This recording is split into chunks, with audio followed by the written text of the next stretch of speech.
नमस्कार दोस्तों, स्वागत है आपका विश्वामित्र ऑनलाइन एजुकेशन में। आज के वीडियो में हम देखने वाले हैं समाजशास्त्र का भाग 44 मैक्स वेबर का जीवन परिचय। समाजशास्त्र से जुड़े हुए 1 से 43 तक के वीडियो हमने पहले ही हमारे चैनल पर अपलोड कर दिए हैं, जिसे आप चाहें तो हमारे चैनल की प्लेलिस्ट में जाकर देख सकते हैं। तो चलिए स्टार्ट करते हैं। मैक्स वेबर एक जर्मन समाजशास्त्री और राजनीतिक अर्थशास्त्री थे। एक जर्मन समाजशास्त्री और राजनीतिक अर्थशास्त्री थे। मैक्स वेबर का जन्म 12 अप्रैल 1864 में जर्मनी के एरफुर्ट थ्रिंगिया नामक स्थान पर एक संपन्न परिवार में हुआ था। मैक्स वेबर का जन्म 12 अप्रैल 1864 में जर्मनी के एरफुर्ट थ्रिंगिया नामक स्थान पर एक संपन्न परिवार में हुआ था। मैक्स वेबर के पिता पेशे से वकील थे। मैक्स वेबर के जो पिता थे वो पेशे से वकील थे तथा बिस्मार्क के समय में जर्मनी की संसद में राष्ट्रीय उदारदली सदस्य थे। मैक्स वेबर के पिता वकील थे और बिस्मार्क के समय वे जर्मनी की संसद में राष्ट्रीय उदारदली सदस्य भी थे। मैक्स वेबर के घर में जर्मनी के प्रमुख राजनीतिज्ञों तथा बर्लिन विश्वविद्यालय के प्राध्यापकों का आना जाना लगा होने के कारण ही उनको बाल्यावस्था में ही वेबर पर इस राजनेताओं के विचारों और दृष्टिकोण का प्रभाव पड़ने लगा था। क्योंकि उनके पिता जर्मनी की संसद में राष्ट्रीय उदारदली सदस्य थे, तो उनके घर पर राजनीतिज्ञों तथा बर्लिन विश्वविद्यालय के प्राध्यापकों का आना जाना लगा होता रहता था, जिसके कारण बाल्यावस्था से ही उन पर राजनेताओं के विचार और दृष्टिकोण का प्रभाव भी पड़ने लगा था। वेबर ने प्रारंभिक शिक्षा जो थी वो बर्लिन में ही प्राप्त की थी। वेबर की जो प्रारंभिक शिक्षा थी वो बर्लिन में ही उन्होंने प्राप्त की थी। सन 1882 में स्कूली शिक्षा समाप्त होने के पश्चात उन्होंने हाइडेलबर्ग विश्वविद्यालय में कानून की पढ़ाई प्रारंभ कर दी। 1882 में उनकी स्कूल शिक्षा समाप्त हो गई, जिसके बाद उन्होंने हाइडेलबर्ग विश्वविद्यालय में कानून की पढ़ाई प्रारंभ कर दी। 1883 में उन्होंने सैनिक शिक्षा के लिए अपनी सेवाएं दी। सन 1886 में वेबर ने बर्लिन विश्वविद्यालय में कानून की शिक्षा पूरी की तथा सन 1889 में डॉक्टरेट की उपाधि भी प्राप्त की। 1882 में उन्होंने स्कूल शिक्षा समाप्त करके हाइडेलबर्ग विश्वविद्यालय में कानून की पढ़ाई प्रारंभ कर दी थी, जो कि 1886 में पूरी हुई और उसी के साथ उन्होंने 1889 में उसमें डॉक्टरेट की उपाधि प्राप्त की। उनके शोध प्रबंध का जो विषय था वो था मध्ययुगीन व्यापारिक संगठनों का इतिहास। मैक्स वेबर का जो शोध प्रबंध का विषय था वो था मध्ययुगीन व्यापारिक संगठनों का इतिहास। बौद्धिक क्षेत्र में वेबर के योगदान की शुरुआत 1889 में प्रारंभ हुई। सन 1891 में ही मैक्स वेबर का विवाह मेरियन स्ट्रिचर के साथ हो गया था। सन 1892 में वेबर की 900 पृष्ठों की एक पुस्तक, जिसका नाम था रोम का खेतिहर इतिहास तथा सार्वजनिक और वैयक्तिक कानून की महत्ता शीर्षक के नाम से प्रकाशित हुई थी 1892 में।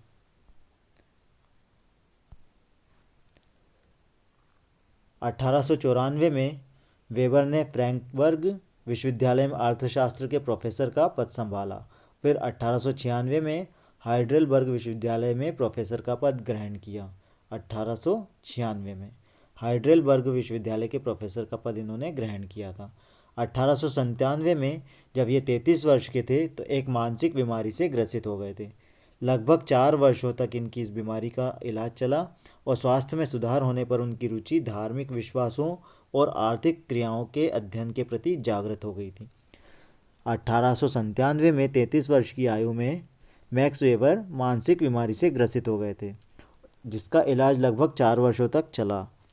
स्वास्थ्य में सुधार होने पर उनकी रुचि जो थी वो धार्मिक विश्वासों और आर्थिक क्रियाओं के अध्ययन के प्रति जागृत हो गई थी। सन 1904 में वेबर को सेंट लुई में आयोजित वैज्ञानिक विश्व कांग्रेस में भाग लेने के लिए अमेरिका जाना पड़ा। यात्रा में वेबर अमेरिकी संस्कृति से अत्यधिक प्रभावित हुए तथा प्रोटेस्टेंट आचार और पूंजीवाद का अध्ययन, नौकरशाही, अमेरिकी राजनीतिक संरचना में राष्ट्रपति की भूमिका आदि विषयों पर इन्होंने अध्ययन किया। सन 1918 में इन्होंने वियना विश्वविद्यालय में एक अतिथि प्रोफेसर के रूप में भी क्या कार्य किया था। सन 1919 में म्यूनिक विश्वविद्यालय में अर्थशास्त्र के नियमित प्रोफेसर हो गए। वेबर ने एक सामाजिक पत्रिका social reform and social politic का संपादन किया। वेबर को वर्साई में जर्मन युद्ध विश्रांति आयोग और वेमर संविधान का मसौदा तैयार करने के लिए आयोग का सलाहकार भी बनाया गया। 14 जून 1920 को म्यूनिक में वेबर का 56 वर्ष की आयु में निधन हो गया। जब वे 56 वर्ष के थे तब 14 जून 1920 को म्यूनिक में वेबर का निधन हो गया। मैक्स वेबर के प्रमुख जो सिद्धांत थे वो थे धर्म का समाजशास्त्र, सामाजिक बोध का सिद्धांत, सामाजिक वर्ग तथा सत्ता के प्रकार, सामाजिक क्रिया का सिद्धांत, आदर्श प्रारूप की अवधारणा और नौकरशाही का सिद्धांत। ये सभी मैक्स वेबर के प्रमुख सिद्धांतों के अंतर्गत आते हैं। मैक्स वेबर की रचनाएं और कृतियां जो थी उन पर एक नज़र डालते हैं। तो उनकी जो रचनाएं थी वो थी the Protestant ethic and the spirit of capitalism, जो सन 1905 में प्रकाशित हुई थी। दूसरी जो उनकी रचना थी वो थी द रिलीजन ऑफ चाइना, सन 1916 में ये प्रकाशित हुई थी।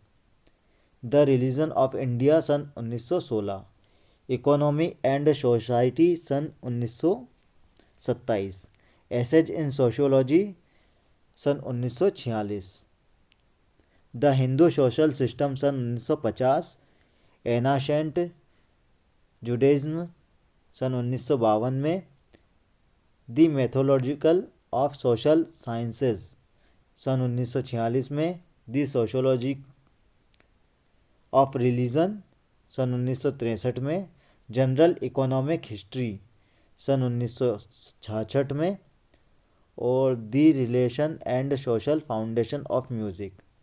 ये सभी इनकी प्रमुख रचनाएं और कृतियां थीं। तो आज की वीडियो में हमने देखा मैक्स वेबर के बारे में। तो अगर आपको वीडियो पसंद आया तो वीडियो को लाइक और शेयर कीजिए। यदि अभी तक आपने हमारे चैनल को सब्सक्राइब नहीं किया तो चैनल को सब्सक्राइब करें, ताकि जैसे ही हम कोई सा नया वीडियो अपने चैनल पर अपलोड करें तो उसका नोटिफिकेशन आपको प्राप्त हो सके। धन्यवाद।